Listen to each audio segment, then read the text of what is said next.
So, welcome to round 4 with Landfall Shift. I'm not sure how to feel about this hand, but one of the problems with this deck and other Scape Shift decks and Landfall decks in general is they kind of require a critical mass of cards. We do have Valakut Omen, so I'm going to keep it to start, but I can see this hand easily just being not good.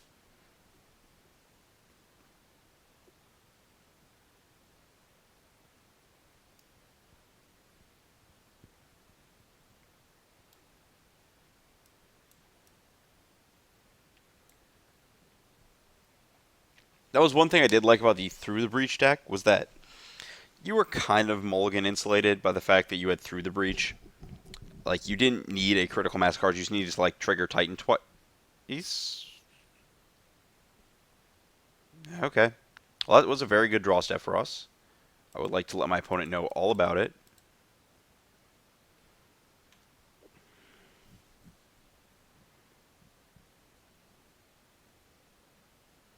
So they're probably Storm.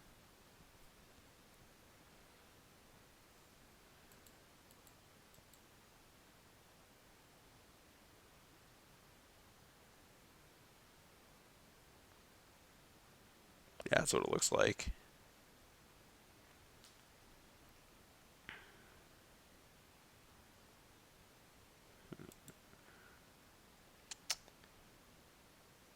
This is an interesting spot. So I kind of want to go.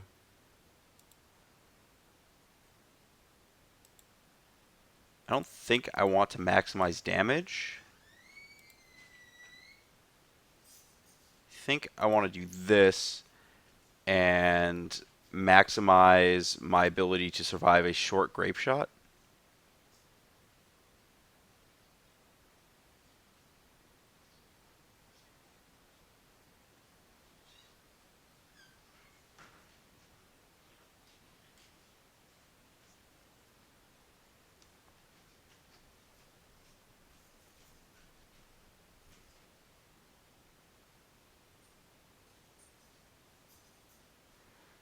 Let's see if that happens here. Flame Slash. Okay, now I'm just very confused as to what's going on in this game. Hive Mind or something? Like, I haven't seen Flame Slash in a long time. Since, like, the early days of Twin where you, what? So the early days of Twin where you had to kill Spell Skites. But,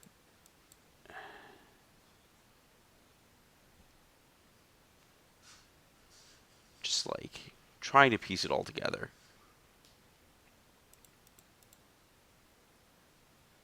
I'm going to Seek and Valakut here. I guess I just get the one that isn't a mountain to maximize my kill. Play the Valakut and just pass. And the next turn we can Omen Shift and kill our opponent on 4. I guess I don't even need to shift, right? I can just like play a land and then sack a land because they're at 6 from all this.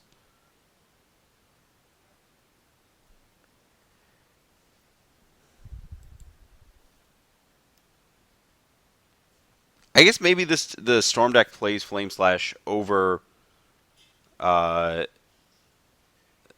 Lightning Bolt because I guess it doesn't let them kill, but it kills Eidolon of Rhetoric.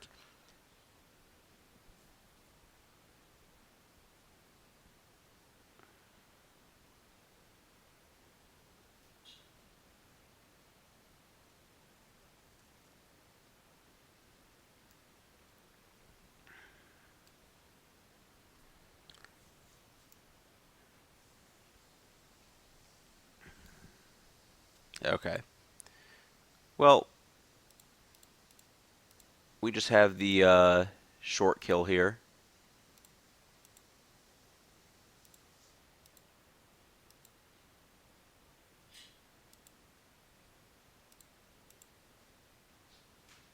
The half and half, half the time we're steplinks, half the time we're not steplinks. So it looks like these are the 5 cards I want. I don't think I want Path, even if they're the thing list, which I don't think that list has um, silly card in it, Flame Slash in it either. I don't even like pathing Electromancer. I'd rather just ignore that it exists for the most part, or just hope it doesn't hit.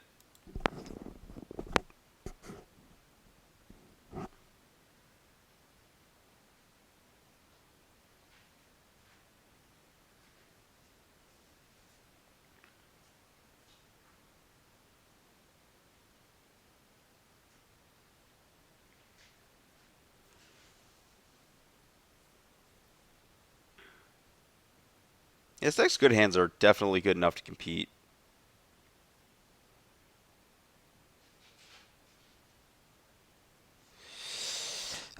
I don't really like this hand. It's like turn 3 Stone Rain is our first thing to do.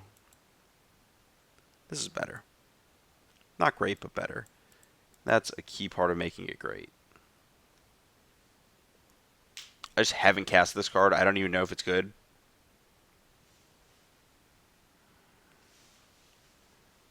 I wonder if this is even the right card for the slot. It feels kind of slow, and it feels like it's still very fragile against the removal decks.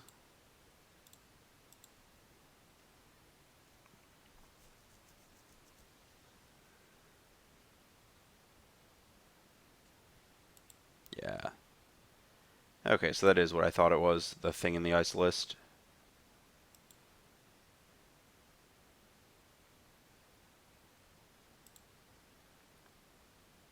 And I think I want green-red.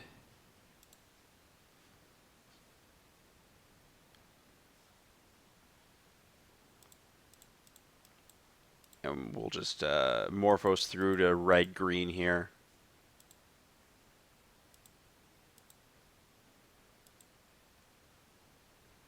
We're representing 9 next turn, putting our opponent to 4. If Thing in the Ice doesn't flip this turn. Which it might. There's a real chance. If it does, things get a little funky.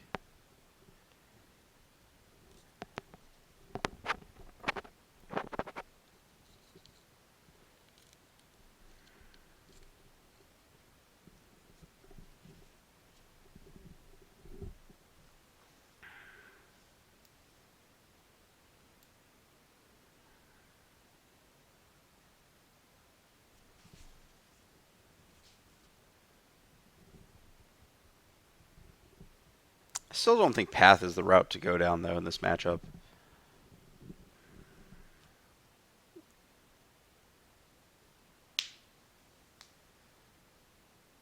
I think that at this point, 7, yeah, I go to 10. My opponent's at 10. Save a life, or...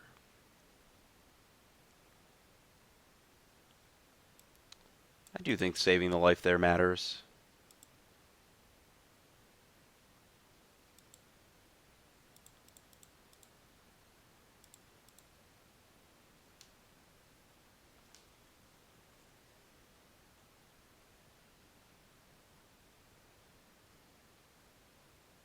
Mostly so that I can actually, like, do other things with my lands later.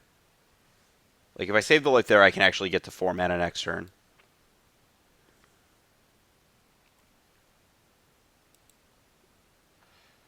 Maybe I can just cut out the Metamorphoses altogether. I don't really know what that card's doing in here either.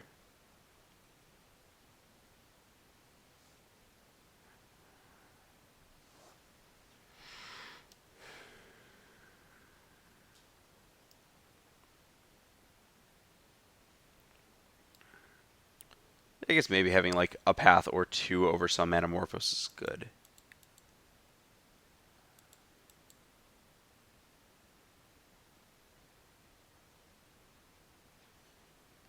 Ooh, this is some strong spice going on over here. Yeah, I can't ever beat a Blood Moon if that lands. That's a bad issue for me. So I have 2 things I have to block, so I need to make 2 blockers next turn. How big is Knight? Knight is not quite big enough to brawl the way I want it to, but I guess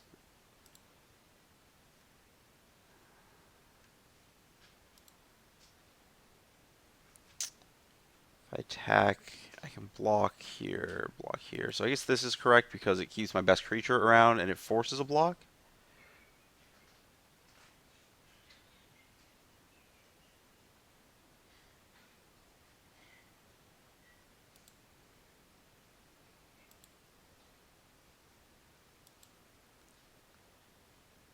That is pretty sweet that you get to bounce your Bedlam Revelers with Thing in the Ice. My opponent just has 4 spells, I die.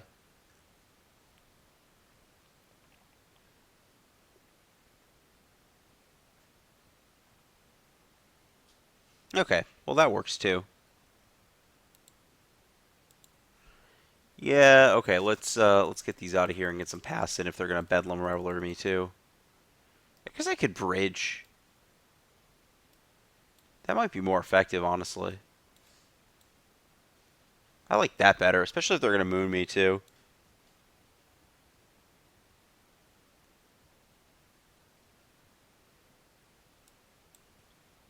Just have literal 0 outs to moon.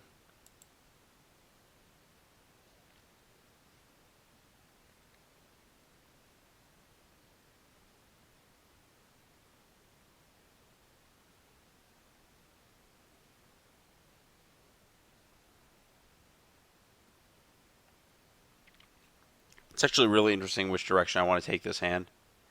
I think I want to get aggressive because I don't have more lands to explore into, so I want to fetch Temple Garden here.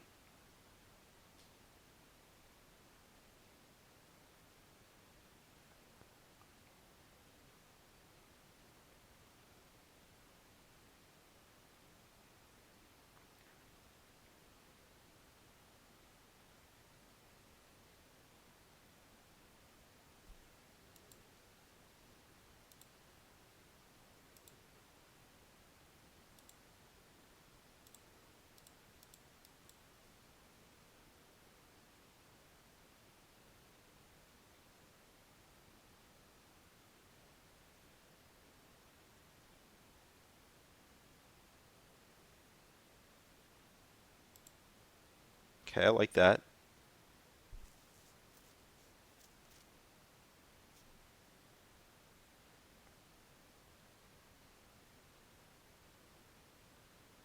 Hmm.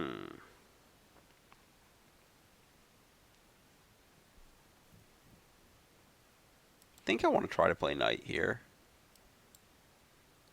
Even though it dies to Bolt, I think that's not the worst thing in the world if that happens.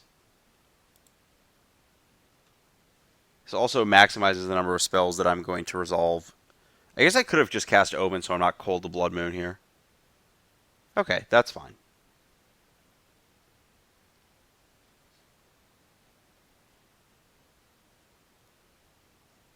It's a Bolt. Okay, that's fine. I don't think my opponent's going to get through to doing what they want then.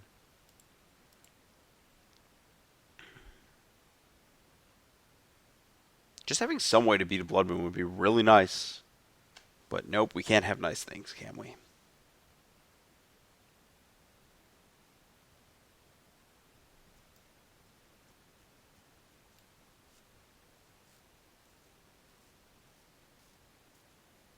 Yep, Knight down.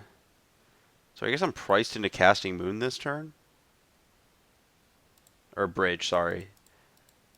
The other hate spell.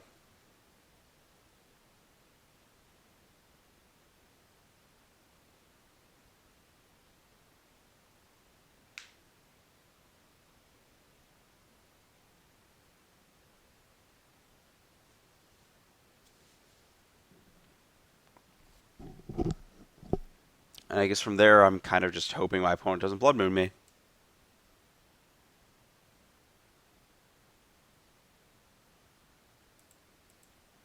Snapcaster Probe.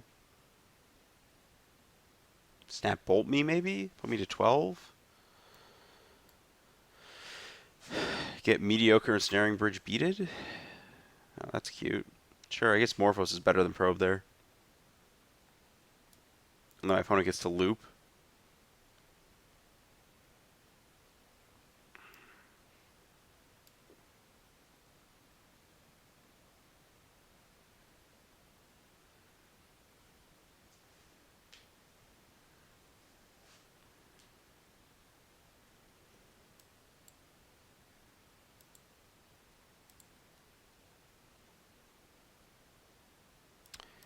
Well, I'm going to get 2 cards out of my hand this turn.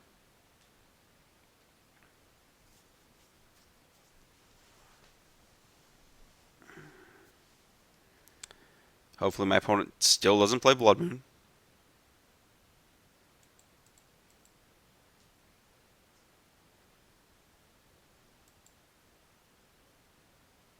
Well, that was fun for everyone. I don't. How do I even. What do I do to win this game here? This is gonna get really miserable, isn't it? Wait, what? How does the layering on this work? I thought the layering worked differently. Okay, I'm just dead. I thought it was.